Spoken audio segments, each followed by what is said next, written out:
Welcome aboard the USS Aeronome.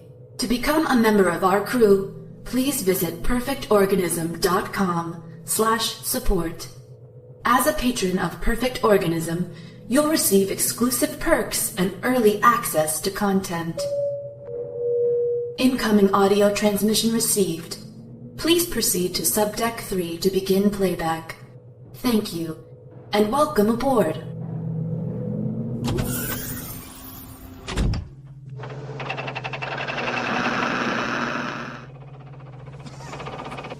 All right, sweethearts, what are you waiting for? Breakfast in bed? Another glorious day in the Corps. Day in the Marine Corps is like a day on the farm. Every meal's a banquet. Every paycheck a fortune. Every formation a parade. I love the Corps. Where's Basket? Let's rock!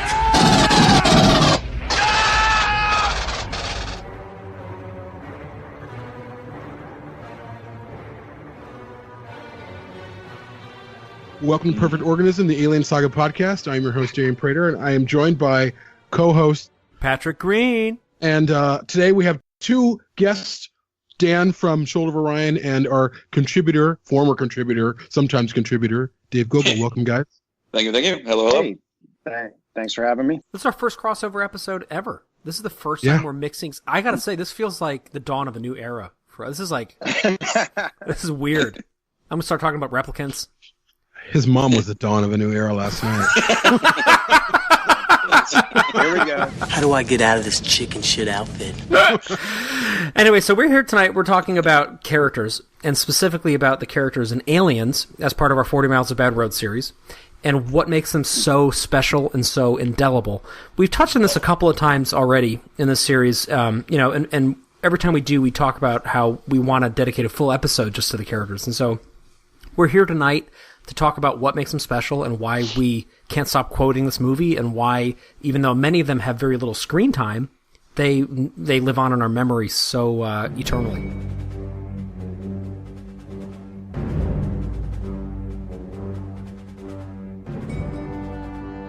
Well, and let's just kind of, Dave and I were talking about this because we were talking about doing like support systems and talking about supporting characters, but we were discussing via text why the characters in Aliens matter and why people gravitate to them more. And I'm interested from our guests, Dave and Dan, why that is. Why do you think people gravitate more to Aliens more than any other? In terms of like quotes, characters, like for instance, the other day we posted Jeanette Goldstein as Vasquez. We posted her, just a photo we've always seen of her doing something with her arm in Aliens with the gun or whatever. I don't know what she was doing. Doing something with her. That post got 445 likes and it was a birthday too. To be fair, it was her birthday. Yeah, right, for sure. So but part also, of it was like that was her birthday. But every time we do anything with Vasquez on it, that shit goes viral. Totally. Right. And why is that? Why is there such a connection with these characters? I think it's just the way they're written, the way they're acted, just that general idea of friendship and going through the shit together. It's just something everyone can relate to, whether it's work, sports, friendships, relationships, you name it. It's just and most importantly, it's just the way they're written. It's just so, it's smart, it's snappy, it's catchy, it's done in a way that doesn't insult anybody. All the characters have purpose. It's just the perfect blend of anything you need in an action horror movie, and it's tough to turn away from how well it's done, and it's been copied more times than any of us could possibly count. Terribly copied. I mean, I don't know any other film in science fiction that's as successful. But also, I think there's this idea that when we're watching Aliens, we're one of them. We're not spectators. Correct. We're not watching it from afar. We are one of the Marines, kind of going, exactly. We're and part it's of the group. all new. And when they're, they wake up and they go into the locker room area, we're also kind of walking in there with them. I mean, it's the way the camera is set. It's not this kind of like, oh, hey, look at them. Even when we're at the table with them, it's almost like there's a part of the camera that is at the table with them. So we're watching all the kind of shenanigans. It's pretty profound. Right, that too. And I think one thing people forget is, one of the common criticisms is, oh, it's just a dumb action movie, it's just stupid. But people forget you don't see shit for over an hour. They spend an hour building the characters, learning about them, like you said, through the mess hall and learning about their mission, all these little things. We spend an hour knowing these guys and girls and cat. It's they give you they dedicate the time, and it's so wonderfully done. Something I've been thinking about, and I'm not already derailing this, I promise, but I was thinking about other movies that do an incredibly good job of establishing characters with relatively little screen time. And I think part of why a film like Into the Spider-Verse works so well is that within the first 5 minutes of that movie, you learn... What? I know. Well, I'm not going to. I'm not Patrick's religion right now. I'm not going to. Yeah, I'm not going to talk about it too much because I will not be able to talk about it. Please don't. But listen, so within the first 5 minutes of that movie, you get the same amount of character building information you would get in a 2-hour film by a worse team. It's like and it's happening as the story is unfolding as the characters are just exploding in every direction, and you're learning all of these details in a very short amount of time. And it's never like, this is so and so character, look at them going to school. It's, he'd had his headphones on, but he didn't know the words to the song, and because of that, he was late and he forgot to pack because he doesn't want to go to the school, but he's actually not an idiot. He's just, was running late because he wants to go to the other school that he has to walk past, and his dad is trying to get him out of bed, and his mom is saying, hurry up, slow down, and then he doesn't have a ride, and then he trips on his shoelaces, and then his dad picks him up. It's just like this incredible amount of information that comes at you in the context of a story unfolding. And with Aliens, it's the same exact thing. So our first introduction to the Marines, remember, obviously, is the cryotubes opening, right? And that simple gesture of just an opening sleeping chamber already establishes something about every single character, where they're sleeping, right? Because we see Drake and Vasquez are next to each other. We see, Hicks is the slow one to wake up. We see Hudson's whining.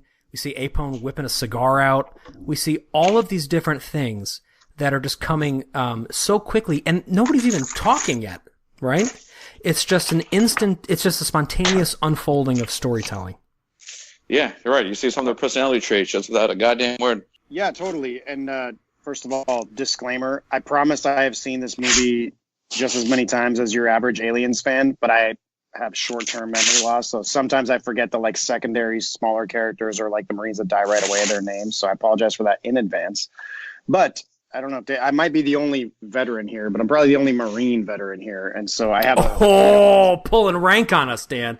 No, I'm just saying I have a slight insight into the culture that they're pulling from directly from an intimate perspective, especially since Al Matthews was an actual Marine. And so obviously he's using his own experience to be accurate about, the nomenclature and phraseology and what he's doing.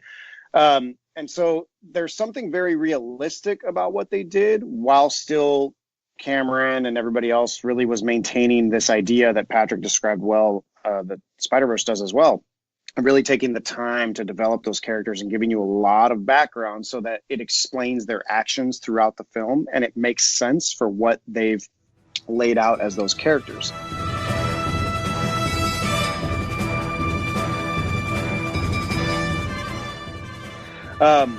Now, balance is something that I'm always looking for. It's part of my personality, but I look for it in film. And I think one of the things that makes this ensemble cast and the characters work so well is that they're really well balanced. Not just that their personalities are all different, and you can sort of either relate to a different one each time you watch the film, or different types of people can relate to different characters, whether it's because they're the same race, or the people they grew up around, or their attitudes, or whatever it is.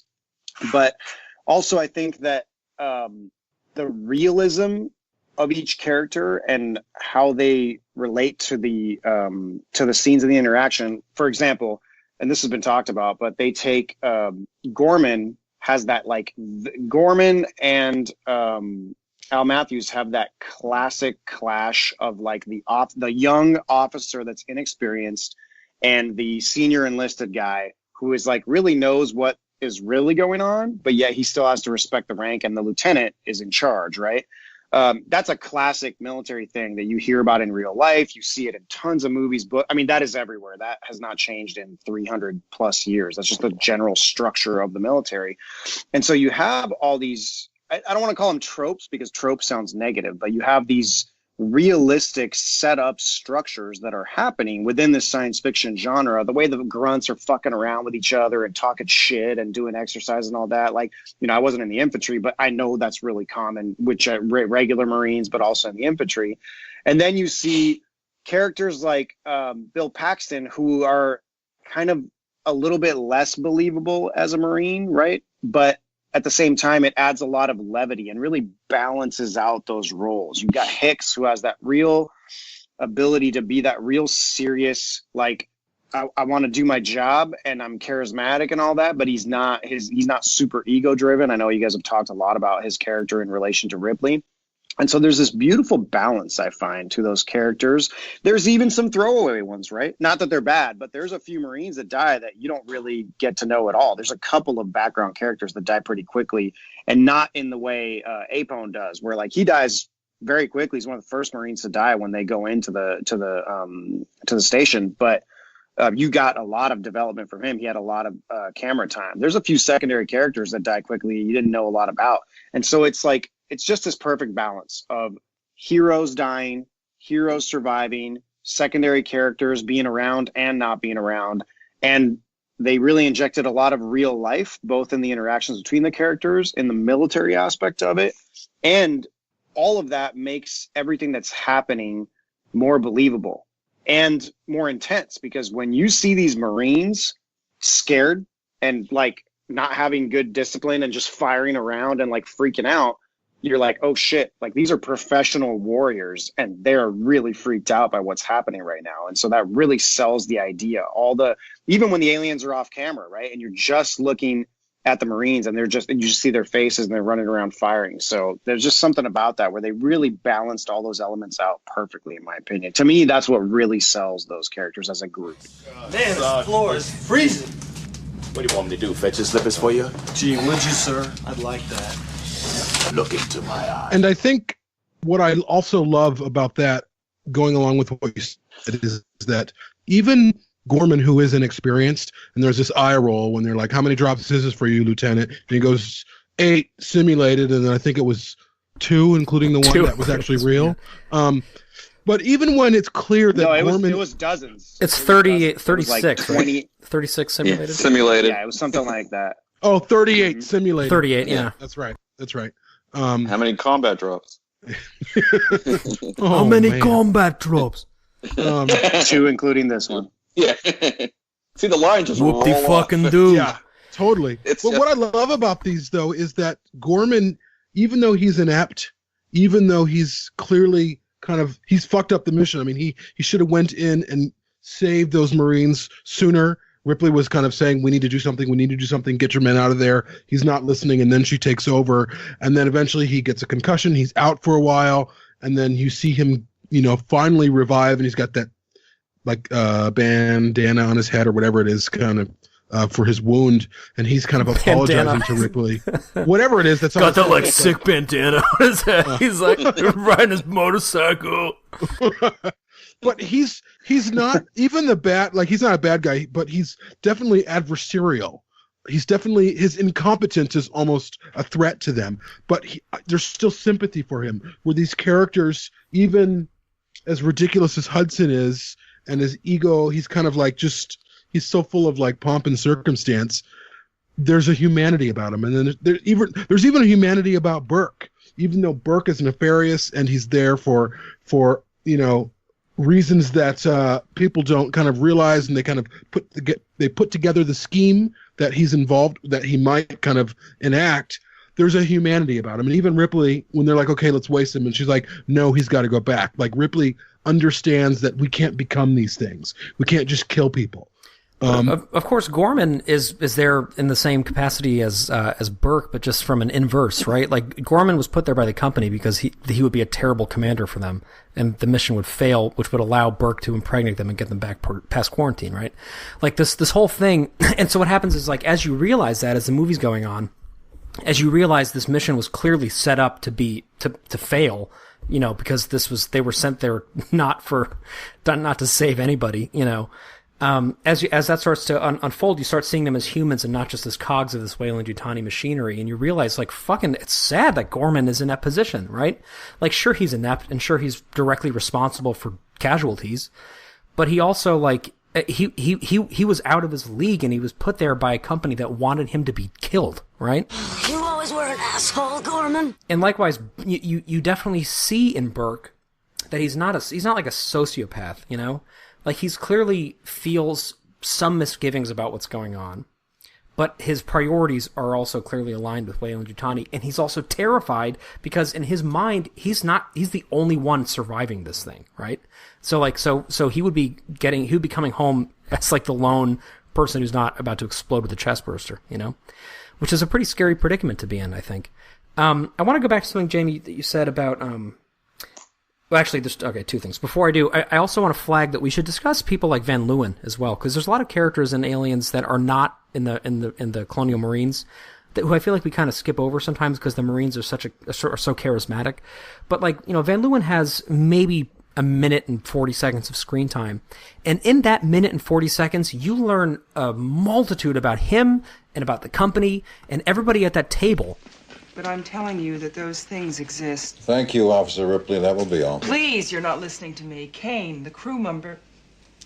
Kane, who went into that ship, said he saw thousands of eggs there. Thousands. Thank you. That will be all. God damn it! That's not all! Because if one of those things gets down here, then that will be all. Then all this bullshit that you think is so important, you can just kiss all that goodbye. You never question for a moment that they don't really exist and that there's not a whole backstory behind that character and a whole future for that character. And I can't remember her name, but the woman who's smoking with the bowl cut thing. You know, she's a complete character, even though she only has like 6 lines, you know? And every single level of this thing is like that. In the special edition, too, you get to see the actual colony before things go to shit. And you know, you totally get that sense, too, that it's populated by actors and by characters who really feel real, you know? And it's not just the writing. You know, it's really easy to say Cameron wrote a great film, because he obviously did. But it's not just the writing. And it's also not just the actors, because a lot of the actors in this thing went on to do very little else. You know, some of them were stunt people. You know, some of them were just sort of character actors who ended up not coming back to it. Some of them grew up to become teachers. You know, like it's not like it's not like the cast was loaded with these huge talents. You know, there was something about the way that they came together on set in that environment that made true magic happen. So I want to talk about that. I also I want to talk about just going back to Michael Biehn for a second. I think that there are these moments in Hicks's portrayal that make me, like, literally tear up sometimes when I watch it, because it makes me realize how brilliant Michael Biehn is as an actor, and how, I think, underrated he is. Because, of course, like, he came into this late, right? It was James Remar who filmed scenes for this thing already, and one of them survives in the movie when they go into the hive. Like, this was when they go into Hadley's Hope. So, like, he was coming in late. He didn't get to do the training with everybody. He was kind of, like, shoot in at the last minute. And even in that context, he created, in my opinion, the best performance outside of Ripley in the whole movie. And it's in the consistency. It's in the consistency of his character. And how, even though there's an arc to it, you never question that arc. It feels like there's, like, this character is going on point A to point B, and along the way, great change happens, and that's the change that character would go through. So, for example, he's the one who picks Newt up to put her on the table when they're scrolling through the map. Remember that? I never thought about that before. So he's the one who reaches for her, right, in the beginning. He's the first one to duck down into the air duct and to try to grab her out of it. He's the one who lifts Tells her her up. not to play with the grenade. Yes, and do you remember what he says to her? He Don't said, play with that, honey. Don't touch yes, that. he says, honey. He says, don't play with that, honey. Right? He treats her like she's so special to him, you know? And he's the grunt, right? He's the guy who the whole time he falls asleep when the dropship goes down. He says none taken about, you know, the offense about being called a grunt, right? He's somebody who in any other movie, you know, he's like the action hero, right? He's the taciturn, strong dude, right? But he's not in this movie. And that character is so complicated. And part of why he's so great, in addition to the fact that he's continuously deferential to Ripley, who he is immediately aware is a much better warrior than he would ever be, right? Is the fact that he has no misgivings about it, right? He ends up with authority, and he willfully gives it away. And he says, I am not the one who should be in control here. I will support what Ripley tells us to do because she knows what the fuck she's doing. And because there's more going on here than just a bunch of Marines sitting on a planet that's abandoned. We are cogs in a machine, and we gotta fucking survive this thing. And we were watching it the other night with the kids because it's both of our sons' favorite movie. And when Hicks lifts her up and puts her on the table, I found myself literally tearing up, and I was thinking, fuck, that's amazing. Like, in any other movie, that they would have made a big deal about that, right? It would have been like, look at the brave warrior, like, lifting the little girl up. But he's treating her like she's his daughter, you know? And the only other person who has that bond with her is Ripley. And that's why when they have that little tension that, you know, Ripley and Hicks have, it feels so real because it's like they're operating on that wavelength together where they are seeing humanity in the midst of horror. And it's just a brilliant character, I think. One of the things that makes the movie special is the whole movie just feels organic. It feels real. The way it's shot, the way everyone interacts. It just, and like you guys were saying, it just feels like you're part of it, and you know you just can't escape it. Once you're in, you're in.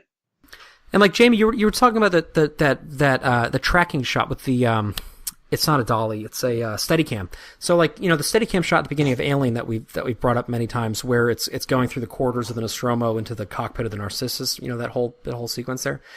It's mirrored in that sequence you were talking about in Aliens, where it tracks them out of the hypersleep bay into the cafeteria, and it goes through, and you see Vasquez doing pull-ups, and you see people interacting, and you see Farrell walking around in the back, and you see Snow, and you see everybody, or Frost, you see Snow, you see everybody, you know, interacting in this real environment, and the camera's not like butting into any conversations, it's not being intrusive, it's just a fly on the wall. It's like cinema verite in a Hollywood blockbuster. So by the time you're sitting in the cafe, like you feel like I'm one of the troops now, you know.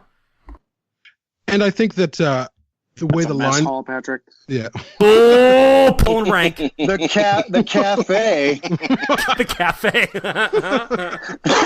Thank you for your service. They walk into. Guess you don't like the cornbread either. No, the way that they deliver their lines, I also think is really important to note. That in movies these days, it's kind of like, moment, here's the line. Whereas the lines, they just felt natural. They felt like they were just kind of, this is how people talk.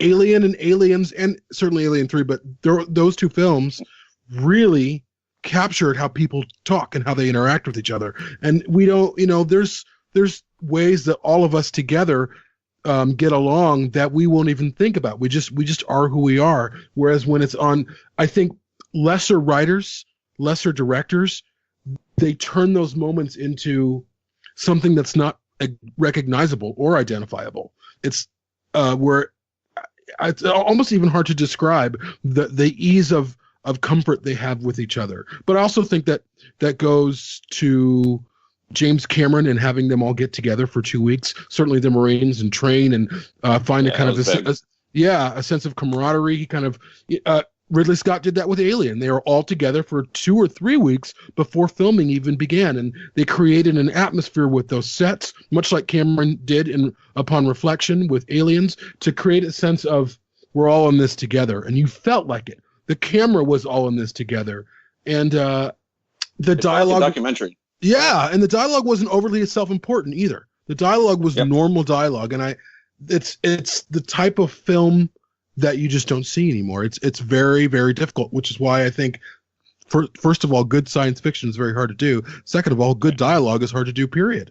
I don't know. Sometimes it's like, oh, hey, that looked really great, but the dialogue was shit. Or that the dialogue was great, but it didn't look that great. Like, for instance, I can't remember the name of the writer. Oh, I don't even remember the name of the movie, but really famous writer, famous movie. The Spanish Prisoner, actually, that's what it was. Really well written, well acted, but it looked boring as fuck. And that's kind of the trade-off sometimes. So Cameron, he did his homework. It's mind-blowing how much he was able to bring forth from the actors, from the sets, the environment. Even the sets weren't it wasn't this, oh, look at these sets, look how amazing these sets are. They were just there, and they walked in there, and we were with them, and we were going on, step by step. It even was a little bit different than Alien, where we were in a completely unknown environment, so there's that sense of awe. Whereas with Aliens, it was a very familiar environment. Even though it was on another planet, we've seen things like that before. The familiarity of the actors and their acting and the dialogue and the atmosphere and the energy that they're creating is singular.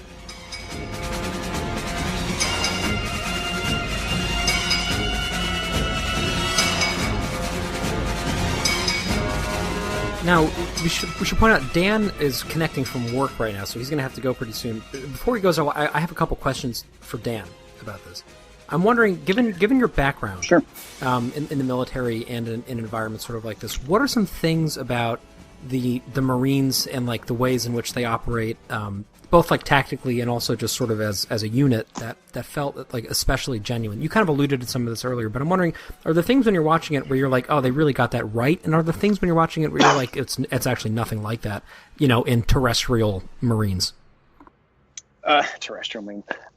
Yeah, I mean, nothing really jumps out at me as glaring that they did wrong. If there's so much that they did right that really that's what overcomes me when I'm watching these scenes. But to very briefly give you some examples, I mean, I talked about the lieutenant versus master sergeant type of interaction, and on top of that, there's a very human level that anybody in leadership in any environment can relate to, even if you work at a coffee shop, at a like in a cubicle at an office, and it's trying to wing it when you don't know everything that you're doing, and trying to keep like your men and women's respect.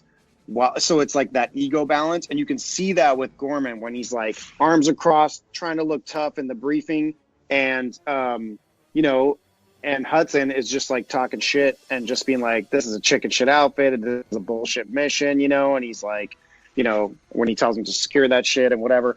And I think that's really realistic. There's a tension in that type of leadership, especially in the military, especially with a bunch of men. Like, you don't want to look stupid and like you don't know what you're talking about and you don't know what you're doing when you're in charge. And it's the most extreme example because you're going to be in charge when you're pointing to things and say, go that way, and you're literally sending people to their death. So I think it's just an extreme example of something that lots of people can relate to, even if you're not in the military. So there's that aspect that I was thinking about while you guys were talking. The classic line that's just my favorite line of the whole movie, where he's talking to Vasquez and he asks her, have you ever been mistaken for a man? And she says, no, have you? I mean, that's like, you're just too bad. Yeah. And that's just like between the shit talking from Bill Paxton and then Wierzbowski, like, giving her a high five or shaking hands with her and saying, you're just too bad. Like, it's that level of like shit talking and fucking with each other and camaraderie all wrapped in one. You're competing with each other, right? Physically and performance wise, and your technical performance and at your job.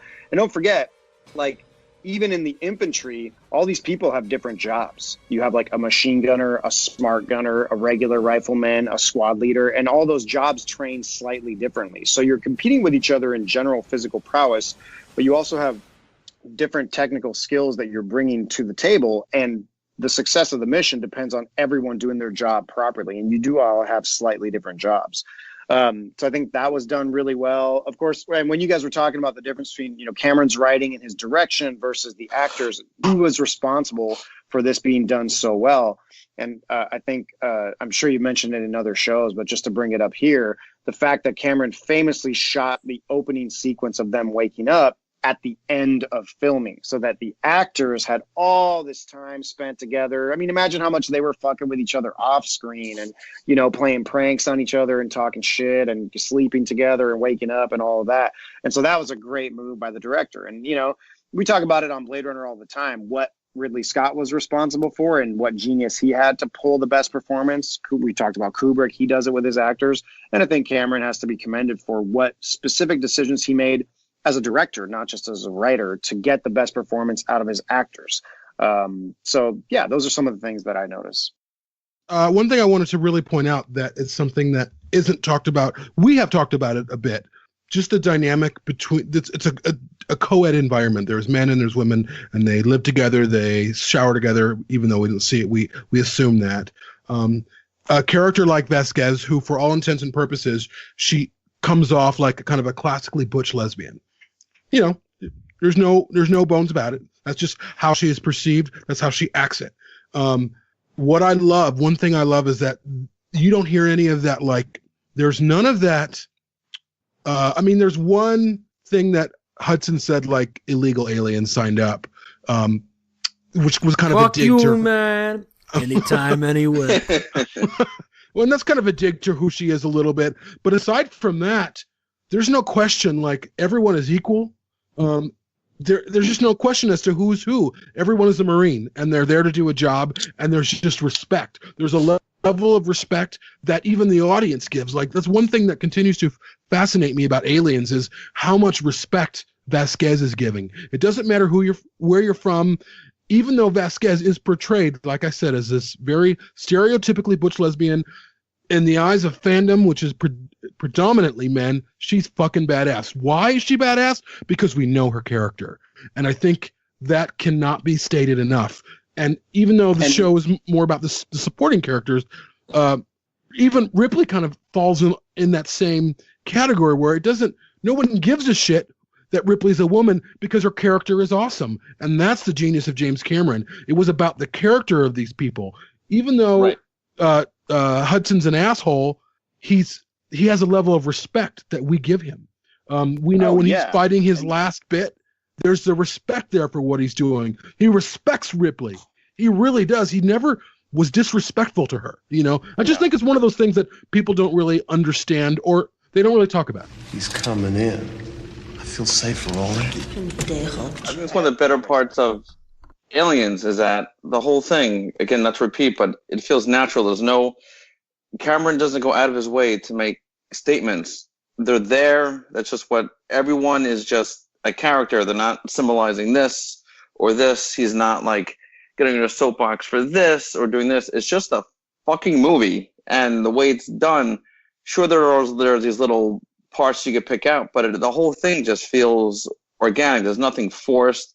There's nothing, stuffed in your face. It's a movie, and he doesn't try to do too much, and it just works.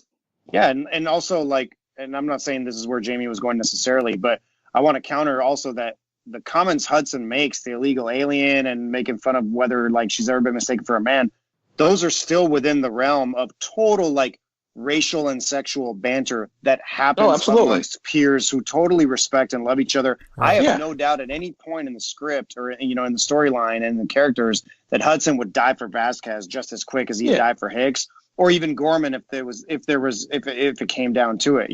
That's the type of racial humor that happens all the time. Like, oh, that's the Puerto Rican, that's the Mexican. Like, we did that in the military all the time. But I'll tell you what, they trained us right off the bat in the Marine Corps. Like, the first day we stepped in, people from all walks of life, poor people, not that many rich people, but, like, definitely different social backgrounds, different, I hadn't met people from South Dakota until I was in the Marine Corps. They're from all over the U.S. And one of the first things they tell you, which is boilerplate standard shit drill instructors say, is there are no black, white, brown Marines. You're dark green and light green, but I don't want to hear any, like, racist remarks or trying to pick on somebody for the race. Like, that shit ain't happening here. And so you still get the racial humor, of course, that you get in any sort of less PC workspace, construction workers and mining and military, that kind of stuff. But it's definitely, to me, I see it as being out of love, and I still get the same feeling out of those characters. Yes, it's a form of bonding. I mean, I have a United Nations of friends, and we bust each other's chops all the time with stuff you guys wouldn't even want to hear, but it's what you do when you're close to someone you give a shit. You're comfortable enough where you can make those jokes. It's natural. It's what happens. Right. But you can't do that unless there's a base level of trust, right? And so the fact that they're able to have that kind of banter means that they trust each other, right? And so it's a shorthand when you're watching them go back and forth. And I don't think anybody, literally anybody watching Aliens, thinks for a second that Hudson is actually racist, or thinks for a second that I guess it's mostly Hudson. That Hudson, like, hates lesbians.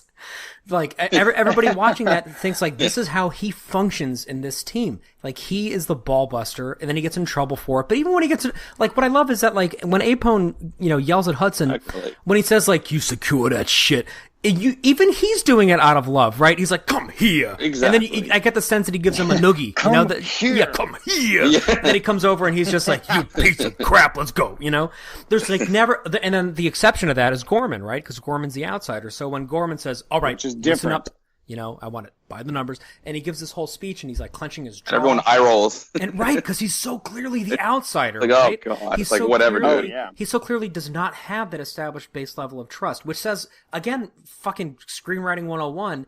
You get so much information from that, right? You get the information that obviously he's inexperienced, this foreshadowing that something's going to go wrong. You find out that you automatically know that he's a plant by the company because he's corporate and because he hasn't been there before, and that he's a bad leader, and that there's this antagonistic relationship because it's juxtaposed against the comfort level of the Marines who have been bantering like crazy that whole time, right? Like for example, just tonight, you know, before we recorded, I came from a choir rehearsal, and I've been singing with this choir for a very long time. And like, and you guys know, my natural self is usually I like to have fun and, you know, be kind of loud and laugh a lot and like, and I feel completely comfortable doing that in that choir, you know. And we were like laughing really hard tonight, and I was like, I'm so glad I'm with people who accept my sense of humor and who like appreciate it. And I feel like I can say ridiculous things and they'll be like, oh, it's okay. Cause like, you know, we love each other. We understand each other, you know? And when you have those moments, you feel really secure and you feel like you can do really difficult things because you won't be judged if you fuck up. Yeah. It's a great metric really for their relationships. I mean, we say this all the time, but if you notice, no one breaks Gorman's balls to his face. They complain about him and talk shit about him behind his back, which is normal, right? Everybody bitches about their incompetent boss, whatever. But nobody tries to crack a joke with Gorman, aside from the fact that there's a chain of command. And, you know, if you're not friends, you're not going to do that with an officer. But we talk about that all the time in the control tower. It's kind of like when someone gets a nickname and they're getting their balls busted or whatever, you know, we're like, hey, trust me, it's a good thing that you have a nickname because it means people like you. If nobody's talking shit to you, it means nobody likes you. You know, it's a good metric for that. And also, you can't get away with doing that shit unless you know people really well. Like I was just saying about the trust thing. So, like, you see that it's a shorthand for the fact that they've been doing this shit all over the galaxy for a long time. You know, is it just another bug hunt? Like, they clearly, like, they know what they're doing, you know? So you don't question their competency either when they're going into this. Even though they kind of look ragtag and they're barfing because they just woke up and they're, you know, throwing cornbread. Like, when it comes down to it, they're going to be good at what they do.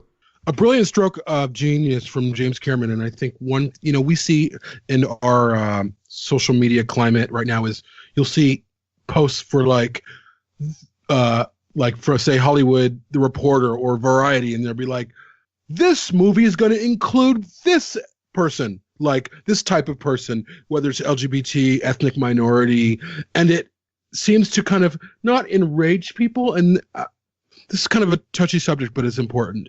And a lot of people kind of roll their eyes like, oh boy, here we go. And I think part of the genius of James Cameron is that he included so many different types of people without fanfare. He included people. They were full, like they had character, they had heart, and they were who they were, and we accepted them for who they were. Yeah, they're just characters in the movie. It's not, hey, we're doing this, come see our movie. Hey, let's get attention. They're not being used as pawns or as they're just characters in the movie, which is all anything should be. If it's a heroine's there, it's a heroine. You're gonna go, hey, look, we have a female hero. Okay, we get it. But if you don't give a shit about her, there's no affirmative action in James Cameron. It just happens organically, and it's just he's been doing it a long time. And he also writes these characters. You know, sometimes you some shows or movies or whatever will include, I don't know, whether it's an ethnic minority or someone a part of a smaller community, and they'll be stereotypical. James Cameron doesn't make those decisions. Like he decides, I'm not going to do that. He just makes them people. He makes them characters who have to earn our trust. And by the end of Aliens, they've all earned our trust. It didn't matter who they were. It didn't matter where they came from. And again, what's divisive about all of these announcements about we're including this type of person, we're including this type of person, for the first time we're including this type of person. And granted, I'm saying this as someone who's biracial and gay. It pisses me off too, not because they're including that person. You're making a big fucking deal out of it. Yeah, they're making a big deal out of it as opposed to just show us character. It feels like pandering, right? Yeah, and you're saying the point. You're saying the point is this inclusion aspect. When the point is the character, right? The point is what that character represents. It's not that you're able to check off a box on something, right? And who gives a shit if the character sucks? Sorry.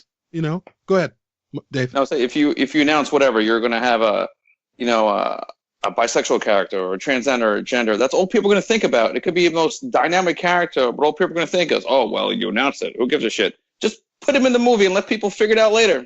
Yeah.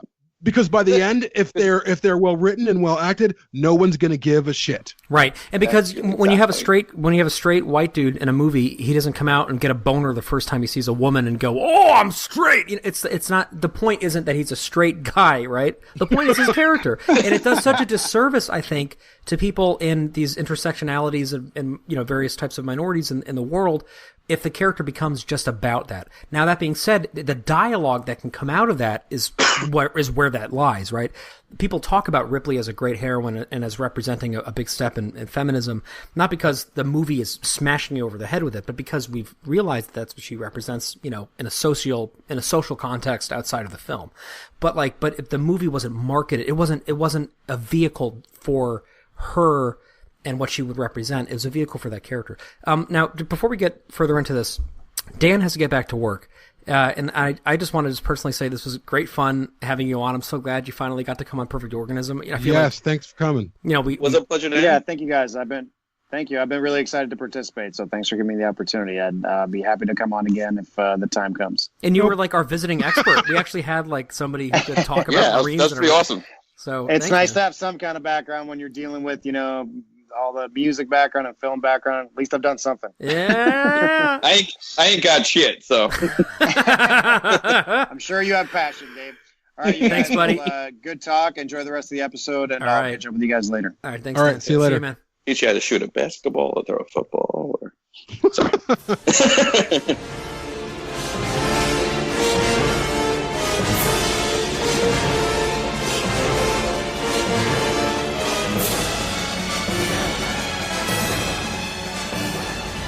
So I wanted to kind of do a couple little lightning round things with you guys. I want to know Dave, who is your favorite character in the film, other than, just don't talk about Ripley. Who's your favorite other character in the film? Motherfucker.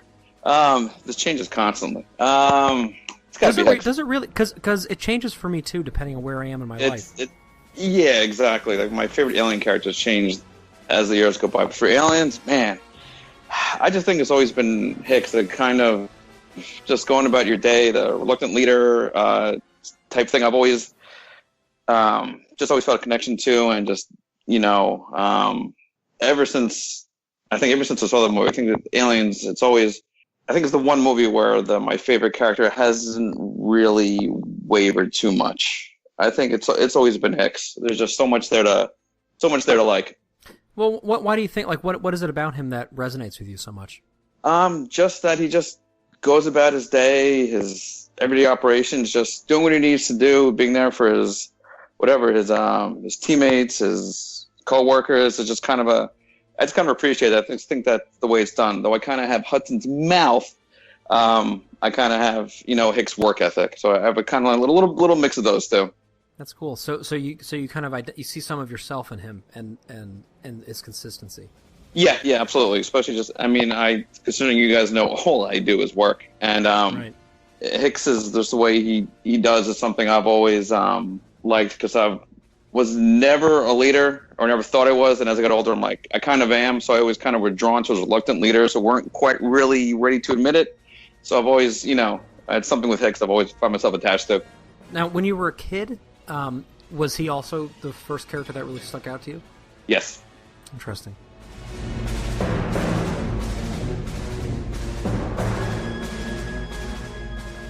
Jamie, what about you? I would say it would be Bishop, to be honest with you, because there's this struggle for Bishop to win Ripley's trust. And I think the audience is as a little bit distrusting of Bishop as Ripley is, to be honest. She doesn't know why he's there. She wasn't told. So Bishop has something to prove. Not that he has something to prove, but you see it in him, in his performance, even as a synthetic, that he really wants to assure Ripley that he is here for her, that he is here to ensure her safety. And Ripley's distrusting of him until the very end. Really, he takes off. She thinks he's like, "Fuck you, goodbye," but he doesn't. You! But he's just a fascinating character. Lance Henriksen played him note perfect. He had a little bit of the stoicism of Ash. There's a little bit of Ash there, just to kind of when he's dissecting the face hugger, and what's that guy's name? He's like, "Hello, Bishop." Oh yeah. I can't remember his name. Not Wierzbowski. No. Crow. Just get up here. What's his name? Is it not Crow? No, that's not no. Crow. Oh no. fuck! What is his name? Dietrich. Is it Dietrich? Is it Dietrich? No, Dietrich's the woman. I don't know. Oh Anyways. my god! Wait! We have to figure. So it's not Frost. It's not Pharaoh. Spunkmeyer. Spunkmeyer. Yeah. Yes. Which is a great name, by the way. It is a great name. Damn it, Spunkmeyer. And see, so Spunkmeyer also, he has like 2 lines in the whole movie, right? And both of them are great, right? When he gets back on the ship, and then that other one. Like this is this character who, like, you know, functions so minimally in this thing, but we remember both of his appearances, right? Yeah, absolutely. Yeah. And his interaction there with Bishop, and Bishop's response, he's kind of in the zone, but Bishop is really, he becomes like, by the end of Alien Resurrection, oh my god, by the end of Alien, what movie are we talking about? by the end of Freaky Friday. Yeah, by the end of Aliens, he's like a part of us. You know, he's like this. Like, he's one of us. He's the rescuer. He's everything. And then, I mean, I know we're talking about Aliens, but by Alien 3, when we see him again, it's like, almost like, oh my God, it's Bishop. Like, he's this, like, sacred territory. I mean, he's the last holdover from Aliens, and Ripley's talking to him. By the time we see him in Alien 3, it's this religious experience almost, that we're able to see him and talk to him again. We almost become Ripley in that scene, hearing his voice, seeing him again. He's kind of at the end of his life. At any rate, I think Lance Henriksen did an incredible job balancing the protocols of a synthetic, but who's wants to be human, or wants to kind of assure his human owners or whatever that he is there to protect them. And I think he's understated. He plays the role very kind of quietly. But even the scene where he's going down the tube, and there's Vasquez and Ripley, and they seal up the tube, and they're putting the piece back down to like, what do they call it, solder it or whatever, and he goes, not soldering, they're welding it. Welding it, sorry. It'll take a long time to solder that thing. But do you remember what he says to Vasquez? I may be synthetic, but good luck. Stupid. No, watch your fingers. Oh yeah, that one. Right. Yeah, that's the last thing he says. Before it closes. I also like the little touch when they give him the gun and he just kind of looks at it and just gives it back. Yeah, that's in the extended, right? Yes. Yeah. Yes. And these are all moments that say so much about these fucking characters. Yeah. That's why this is a great movie. Yep. These are every single one of these things. It's not just like witty writing. It is character building, right? Yep. There's no wasted opportunity in this whole fucking movie to build these characters out. And that's amazing. There's no throwaway lines or movements. Everything has a fucking purpose. Even like a moment like so for example, when Hudson runs the bypass, like that's a moment that I always look forward to, because you're watching it and you're like, oh my God, why the fuck does Hudson still have a job? Like, he's just like clearly like he doesn't want to be there. He's complaining about everything. He's just like disruptive. Like, why would they? And then he's the one who runs the bypass, and they get into the colony because of his technical skill set and because he's the technician, right? And you're like, oh, that's right. Like, he's a capable soldier, right? So even before he has a chance to redeem himself, and even before he has a chance to prove himself as like a really valiant warrior, he's the guy that everybody stops, and they can't get in. You know, Vasquez can't go in with that smart gun until Hudson runs his bypass. And you realize, like, even these characters who, to me, a big appeal about these characters is that they all challenge the assumptions that we make about them the first time we see them, right? We see Hudson and we make all of these assumptions, and we go up that ladder of inference, and we think we know exactly who this guy is. And then he continually challenges that, you know? And when he panics and when he has a breakdown, it fits into the context of his character, because his character is kind of inherently erratic, right? And then he overcomes that. And that's his heroism, you know? That's why he's special. I think like a friend of mine said, when we used to watch Aliens ad nauseum when we were younger, about Hudson. Hudson, one of those guys, when you start figuring, you give him something to do, and he's fine. Right. And if you notice that, boy, you give him like, scan the area, or run the bypass, he's fine. Just give him something to do. And he's fucking good at it. He's really good. Yeah. that one scene, kind of classic scene where he's freaking out and Ripley's like, Hudson. She goes, I need your help. And she's just kind of pep talking him. They're going to come in here. They're going to kill us. Hudson. But then you see Bill Paxton as Hudson do this like shake up. He kind of like, and then he breathes and he's like, okay, I'm on it. And there's a level of respect there. Ripley's not in the military. Ripley's, for what we know, never been in the military. She has no clout. I love that. And he's like, yes, I'm going to do what you say. Yes, I'll acquiesce because I respect you, because you came and saved us. And in so many other movies, we would see that happen, and people would go like, "Why would they trust her? She's not in the military. Like, why?" Yeah. But there's not a chance to ask those questions about this because the characters are so solid that you never question why they do. It's so well done. For example, in a movie like Covenant, which I obviously love, and which Dave, I know you like a lot, and Jamie, you partially like. There are character decisions in that I find myself having to defend quite a lot because the characters are not solidly enough written or portrayed, in my opinion, some of them, where it's unquestionable. So when Orm looks at the egg, I know that they ovomorph. I have a million reasons why he does that, and I have never for a second wavered in believing that it was a justified thing for that character to do at that point in time. But to get to that point, I had to think about it, you know? In Aliens, It is just bing, bang, boom, bang, boom. It's all these decisions that make so much sense that you don't even stop and question it because it feels inevitable. That's what sets Aliens and Alien apart in terms of character.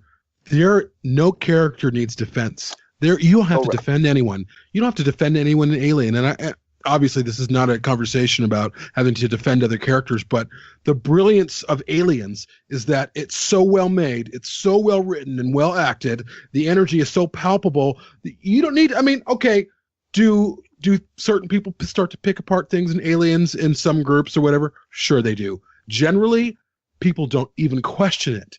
And then as you get to Alien 3, people are questioning what are these characters doing, their throwaway, blah, blah, blah, blah, blah, blah, blah, blah. There's a lot of questions. But Aliens is airtight. And it's the litmus test for how you write characters. And I think it's probably one of the reasons why so many of the characters in the subsequent films struggle, because that's the litmus test. And none of them is reaching it. They don't have the kind of writing that Aliens and Alien had. And it's just a testament to how smart a filmmaker James Cameron is. And I am a Cameron fan. Like, I've seen Avatar. Do I think it's the best movie in the world? No. But do I think that the characters are believable and it's an enjoyable ride and that it's really well written? Fuck yes. I concur. I disagree big time, but we won't get into it. The story is shit.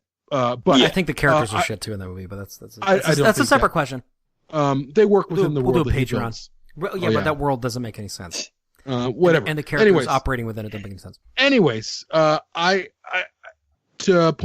kind of pivot back to something that we were talking about, certainly Dave and I were discussing via text a couple months ago, was that James Cameron made a film where every character mattered. Every character mattered. And that's what also sets Aliens apart from everything else. And it sets Aliens apart from movies, science fiction films that come out today, and even some of the trouble that we have with Covenant, and definitely the trouble we have with Prometheus, is that a lot of people felt like all the characters didn't matter. And to have a film where we can turn it on and your boys can sit down and watch it and they can invest, that's why this film is endearing. That's why this film is heralded and put on this pedestal after 33 years. Is it 33 years this year? It's amazing. And that's why I think there's so much letdown, is because we have these essentially the first two films are on a pedestal that no other film has reached. Yeah, you had one of the most influential sci-fi films ever made, and it gets followed up with the most successful, influential sequel ever made. After that, it's like, yep. What? Yeah, it was what do you call that? When it's bottled, it's not magic in a bottle. What do they call that when you lightning in a bottle? Lightning in a bottle. It's lightning in a magical bottle is what that is. Lightning in a magical, fabulous butthole. But also, I think it's worth noting that these films came out at a time. So you have Alien in '79, but you have Aliens in '86. The '80s were this time and place for movies that hasn't really been replicated. we are the first generation of people to grow up with the movies the way that we did. Our parents didn't grow up that way. Our parents didn't grow up with movies in the house. They had to go see movies at the theater. They didn't have what we had. They didn't have like Blockbuster Video or Errol's Video or all of these video places where we can go and rent some of your favorite movies. So, which kind of made our childhood this magical thing. I don't think I would have seen Alien if it hadn't been for the video store, which I brought, my first ever appearance on Perfect Organism. I brought this up, but I'm going to come back to it because it's been a while since then. There was like a local independent video store in my downtown called Now Playing, which was subsequently raided by the FBI because it was a money laundering operation, which is part of what's exciting about it. And the guy that worked there was a dude named Tony who had aviators and a mullet. Tony Gogel? We'll say it was Tony Montana. He was raided by the FBI, so maybe he was. Anyway, but Tony would he just had all these cases out, and I know like Dave and I are big horror fans. This is something that we've talked about quite a bit. A lot of the horror movies that I've seen in my life have been because the cover art has been so fucking cool for them, yes. and the VHS box covers are just so fascinating. And Alien I got because of the cover of it, because I was a kid and I rode my bike there, and I saw this thing and I was like, what is this movie, And he's like, "Oh, that's real scary. You should be careful with that one." I was like, "I'll take it." You know what I mean? And that the experience of going and renting something like that is a big formative aspect of our generation, I think. And I'm curious to see what's going to happen, as our children's generation grows up and what they're going to kind of gravitate towards as their nostalgic things, because it is fundamentally very different now with streaming and things like that. It is very different, and I think part of that is there was going to the movies and also renting movies was an event. Yeah. You invited your friends over. All your friends went to the movies, or you went to the movies with your parents. It was this sacred thing in a way, and we're going to pay this much money, and we're going to get treats at the box office, or we're going to order pizzas, and we're going to watch Aliens tonight. Come over, guys. You pick up a couple pizzas, a couple 2-liter bottles of Coke, totally, and watch Aliens. That's like the best. I mean, I had that night 35 times in my childhood. And I think the difference here is we didn't have the type of content that's available to people now. We hold movies sacred because movies were sacred for us. Movies were this thing where we could, I remember going into Blockbuster as well, and I remember always going over to the sci-fi section and seeing all 3 Alien movies in those black covers. Yes. With the square boxes. Yeah, the silver embossing. You saw something, and I just remember thinking, oh, I can't wait to rent this again. And I just remember. Oh, you crack open that clamshell, the fucking plastic. Yeah, the best. Yeah, and people would come up to me, like, just the way that I grew up, which is another story. They'd be like, hey, Jamie, we heard you rented this movie. Can we borrow it when you're done? Yes. So you were lending rentals, and you're like, I got to get it back. Oh, God, I remember those days. I got to get it back by Friday, so so you get it back to the video store. And then they'd be like, oh, no, we'll return it. And I said, oh, hey, well, people would be like, oh, I'd tell people I'm going to the Blockbuster, and they're like, oh, hey, can you rent this for us? We really want to watch this movie. So you'd be renting movies for other people, and movie rentals were like, well, at that point, they're like $3, sometimes $4. New releases that's some money when you're fucking 11 years old. That's like, and that created serious community too. There was a real sense of community around the movie going experience. That's it's still there to some degree in terms of going to the movies, but a lot of that's disappearing. Whereas you're binge watching a show by yourself for 2 days in your bedroom. The movie experience is very different. So it will be interesting to see how this generation growing up now, how they view films, if they touch them the way that they've touched us. And I don't want to be all old fogey about it, because I think I will. It's easy. It's easy. Well, you are an old fogey. I think it's easy for your mom's an old fogey. I think it's easy for us to sit here and assume that we had it the best because we really hold, because you know why? Because we're here at fucking 10:30 at night on a weeknight talking about the movies that we love on a podcast, and this is like the 3rd time we've done it in a week. You know what I mean?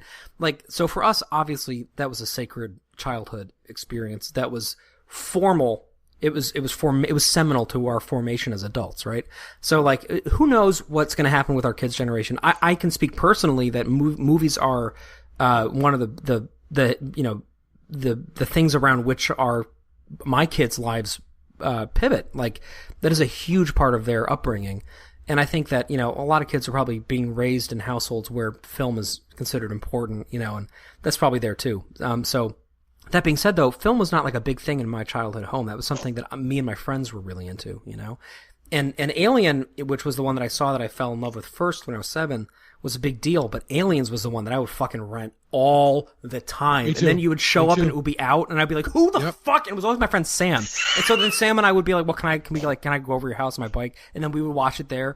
And like, you know, when you're a kid and you get that VHS tape, Aliens was like the one to have. And those characters live on in our hearts and in our minds as real people, you know, who have grown and changed alongside us. And I always point out Newt as an example of this.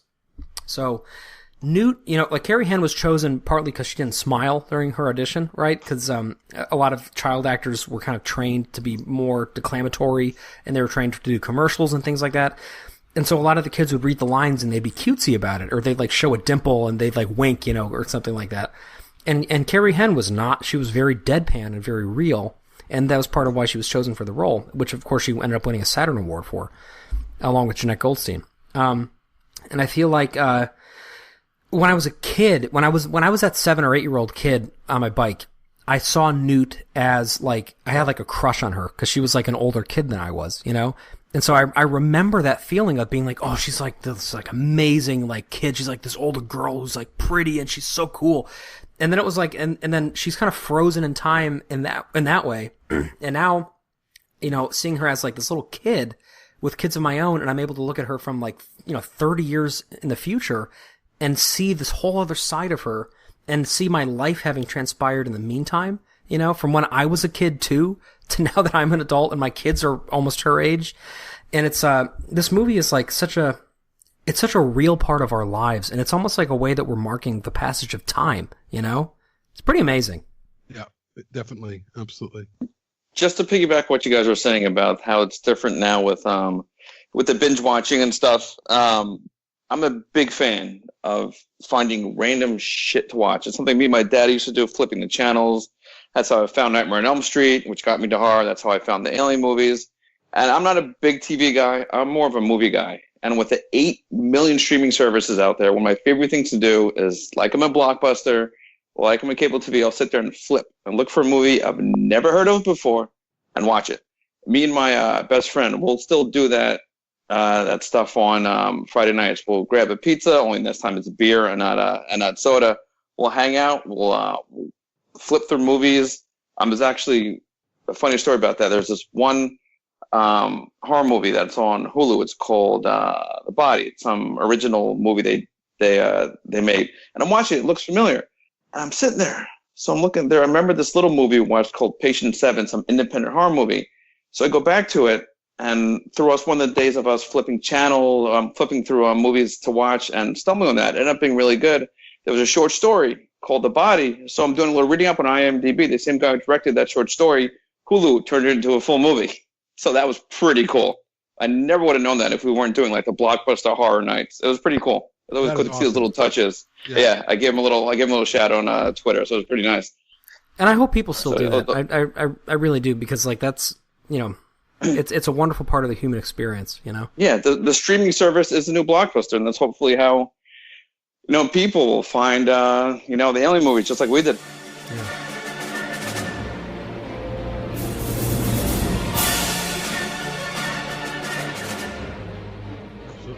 And to kind of pivot back as we wrap this up, I can't go on enough about how pitch perfect and note perfect the entire ensemble of Aliens is. You know, and even what you were saying, Patrick, about everybody sitting in the Weyland-Yutani boardroom and that scene, and they're kind of grilling Ripley, and how authentic that was. I mean, we've all, you know, we all work in companies, and we've had times in our life where we had to kind of talk about certain things, or people had questions to ask, or we know people who work in environments like that where kind of all business, and they're like, where's the humanity? And they're very like, to Ripley, they're like, you lost this money for us, like you need to account, and they're kind of absent of humanity because they need to find out where all their money went, and just how, again, authentic and genuine those performances were, and even Ripley's kind of reaction to that, where she's like, hey, she's almost saying, hey, I'm a person here. You know, I'm not, this just isn't 42 in adjusted dollars. This is things happened. It's like when you're trying to explain something, maybe somebody heard some terrible story that involved you, and they've already made up their mind, but you're trying to say, wait a minute, no, wait. You're like, God damn it, that's not all. But just those little moments of character and just the smokiness of the room, and even though we never see any of those actors again, like you were talking about Van Leeuwen, it's amazing. Just the little touches that they give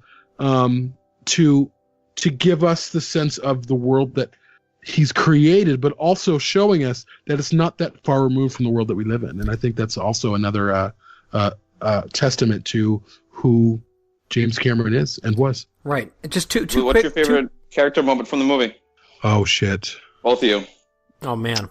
Well, hang on. I want to get to that, but I just want to follow up on one quick thing before I forget that I wanted to bring up by that scene, and then we're going straight into that. Okay. I just wanted to say, so do you remember how that shot is established when they go into the conference room? Yes, her back is turned.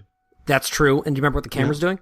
It's on the screen of everyone who died first. But before it shows that, it's the same Steadicam thing going into the room. So it shows the table rotating, just like it did when they got into the cafe and to the mess hall, right? Not the cafe. It's the same thing where Cameron is establishing a sense of us. Because think about it from a filmic standpoint, from a cinematography standpoint. It is an unusual choice to do that, right? Like you have an establishing shot. That's like typically how you establish that you're outside or you're inside or wherever you are. There's an establishing shot, right? But what Cameron does a lot is he gets rid of the idea of an establishing shot, and he has us literally going into a space, right? So it's not like we're not like seeing it in context of a greater layout of things. We're seeing it as somebody would ducking through a doorway and sitting down at a table, right? So there's that. And then also going around the table, there's nobody like twirling a mustache. There's nobody doing villainous things, even though they are so evil in what they're actually doing. What they're doing makes sense for who they are, right? They're, like Jamie said, they're concerned with the bottom line. So like the reason why those characters feel so real is because we all know people like that, like you were saying. And the reason why we're able to recognize these personality types so accurately is because they're not cartoonish, because they're just real fucking, bureaucracy focused draconian douchebags who are focused on the bottom line and completely results and goal oriented to the point where nothing else matters and humanity falls by the wayside. All right, going back to Dave's question. Favorite moments, character moments from the movie. It doesn't have to be perfect because we all know that there are there's more than one great character moment, right, for everybody. I can give you obviously. How about let's just go through a bunch of them, okay? Like let's just go around a circle, okay? Cop out. And then we'll choose our favorite, okay? And then we'll choose our favorite, okay? All right. So this is like lightning round. So I'm gonna just throw one out there, okay?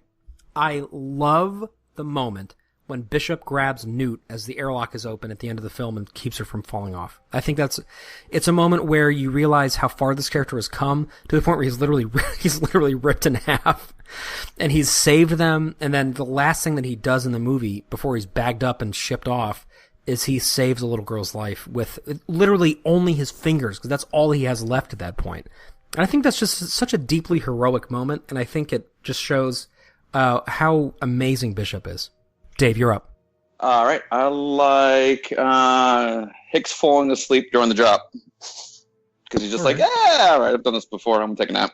Yeah. Next. That's a great character moment. One of my favorite moments in Aliens is almost a flip of the script where this is towards the end of them being on the planet, and Newt has been taken by an alien, right? And they're trying to get in, and they're trying to, after they've cut through the grate, and Ripley knows that she's in danger, and finally get her, and Ripley sees the head, Casey, the doll, kind of sinking in the water, and she starts losing it, and she's like, no, and she's screaming, and she's losing it, and Hudson's pulling her back, or Hicks is pulling her back, and he's like, no, we got to get out of here, and she's like, she's alive, great. And he's like, I believe you, she's alive, but we have to go. I love that moment. Me too. It's where she has always been that way for everyone else, pulling them back. Yes, and that was the moment. It's a Ripley moment. Right? Yeah, she needed to be pulled back, and he did it successfully so that she found herself again and realized, I got to go back for this girl. And I don't think he would have done that if he hadn't been observing and learning from Ripley the entire film up to that point. I think that she has rubbed off on him to the point where now he knows, like, fuck it, like, we got to make that hard decision. I don't think that it's Ripley. I think that's who Hudson, or sorry, I always mix them up. That's who Hicks is. It's who Hicks was from the beginning. He's Hicks. Hicks has been measured since day one. Hicks has been cool and calm and a thinker. You see that from day one. So I think that that's just who he is. I don't think he learned anything from Ripley. I think certainly they're learning things from each other. I mean, even that moment where she's learning how to use the gun, that's a wonderful moment where she's kind of, again, acquiescing. She's saying, I don't know how to use this. Please teach me. But until that point, they've been learning from her. Then she steps back and she learns. Yeah, totally. I also amazing scene. I love the line. I guess this is another moment. I'll go quick, but building off what you're just saying, I love when he gives her the motion tracker, the transponder, and he's like, it's not like we're engaged or something. Yeah, and it's such a fucking wonderful moment. It's so real. It's so full of love. You know, like when I met my wife, we would joke like that. You know, like we would have these little things where we'd be like, well, you know, it doesn't mean like, you know, I'm not trying to sleep with you or something like that, but like, you know, you look pretty good. It's these little moments where like you just sort of say it's a real human connection, you know? There's so much. I mean, again, we could probably do a whole other episode just of the small moments that a lot of us take for granted. Not that we take for granted, but there's just so much going on. But yeah, again, James Cameron's brilliance is those small moments. It's not just the big, oh my God, here's the queen. Let's shoot the egg sack. It's the Hicks needs help. Like even when they go into the elevator and Hicks gets sprayed and there's a desperate moment and Ripley's also freaked out, like, and she's helping him take off the armor.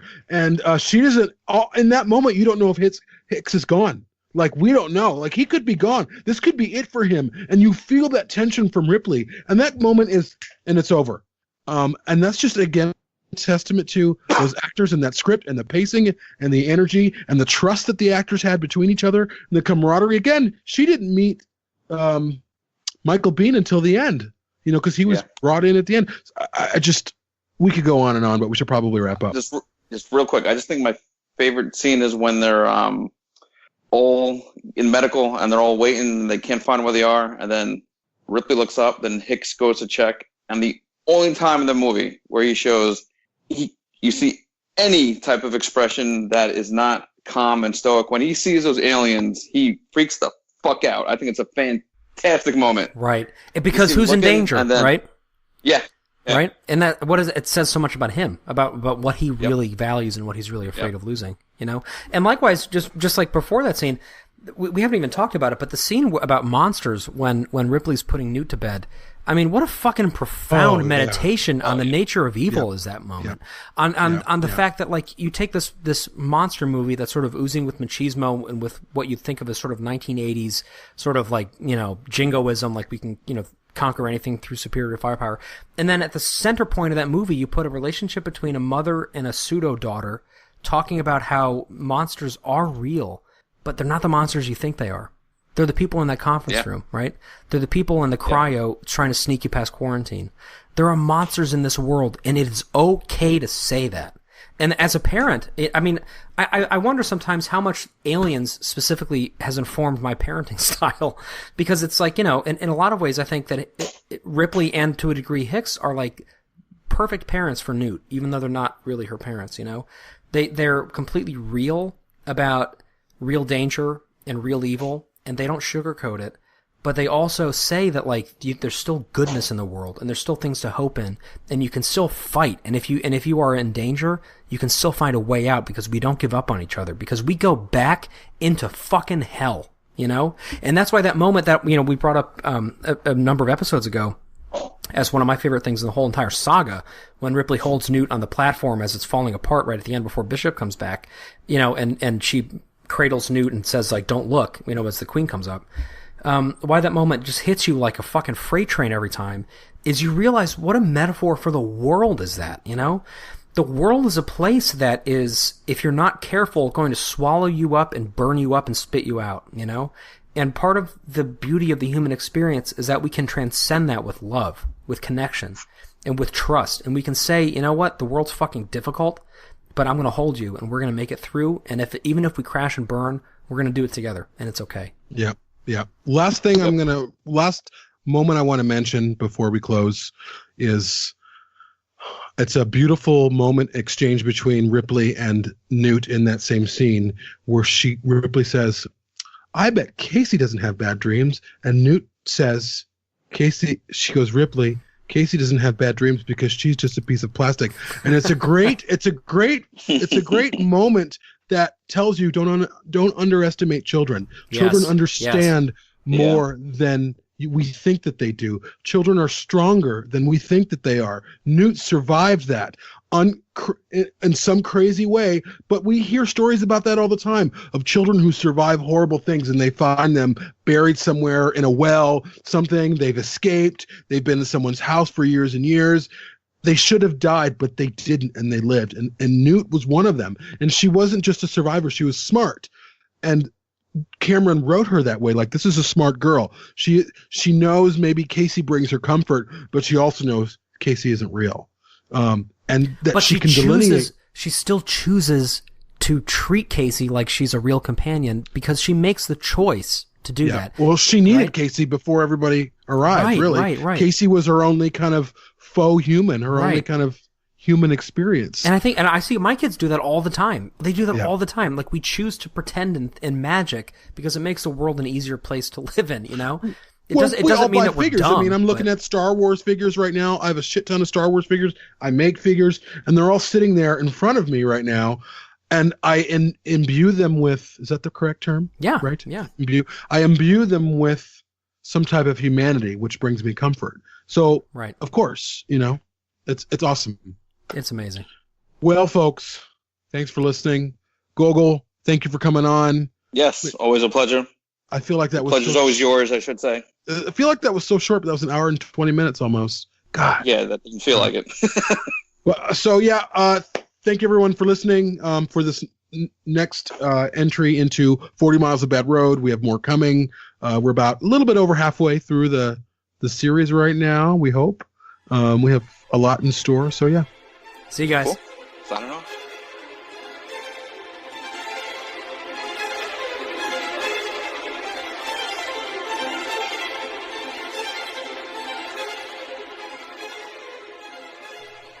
For more on this and our other projects, please visit www.perfectorganism.com. If you'd like to join the conversation, find us on our closed Facebook group, Building Better Worlds. To support the show, please consider visiting www.perfectorganism.com/support. We've got some great perks available. And as always, please consider rating, reviewing, and sharing the show. We can't tell you how much your support means to us, but we can hopefully show you by continuing to provide better, more ambitious, and more dynamic content for years to come.